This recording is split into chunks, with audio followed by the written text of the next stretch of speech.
នេះយើងកំពុងតែធ្វើដំណើរឡើងប្រាសាទភ្នំដាបាទជាងនេះបាទសម្រាប់កម្មចដាឡើង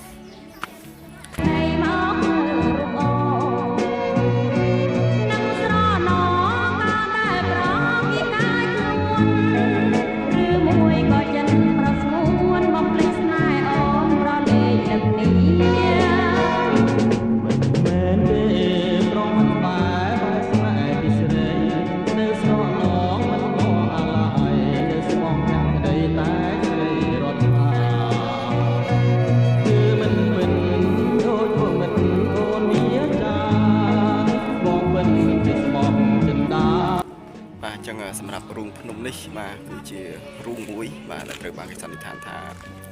បាទមានតាំងពីសម័យបុរាណវត្តសាស្ត្រមកម្លេះចឹងកន្លែងនេះហើយគឺជាកន្លែងដែលពុព្វបុរសរបស់យើងបាទបានលុះនៅជាដំបូងបាទចឹងនេះគឺរូងភ្នំបាទបងប្អូនដែលមិនបានមកទស្សនាអាចទស្សនាតាមរយៈបាទវីដេអូរបស់ខ្ញុំបាននេះ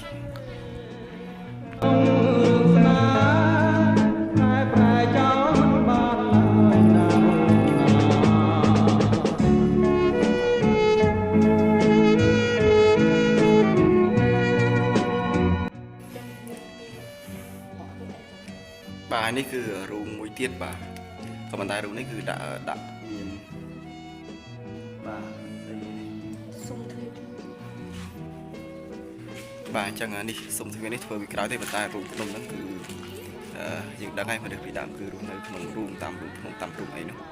គឺនេះហើយបាទកន្លែងដែលបុព្វបុរសរបស់យើងបានបាទមានតែគេឃើញដោយអ្នកផលពិទូគាត់គាត់បានរកឃើញទីតាំងបាទដើមកំណើតដំបូងបង្អស់នៃនគរខ្មែររបស់យើងណាបាទអូខេចឹងឥឡូវយើងឡើងទៅមួយជាន់ទៀតដើម្បីទៅមើលទៅលើទិដ្ឋភាពប្រាសាទបាទប្រាសាទភ្នំដាបាទហើយដែលថាប្រាសាទខ្មែរនៅសម័យដំបូងអស់នោះតាំងពីនគរគោកធ្លកនោះបាទចាំមើលតើសល់ស្ថានភាពបែបណារូបភាពបែបណាឯកបាក់តិចខ្ទីខូចត្រង់ទ្រាយឬក៏យ៉ាងម៉េចអញ្ចឹងចាំមើលយើងទៅមើលទាំងអស់គ្នាបាទអញ្ចឹងនេះគឺថតពីលើមក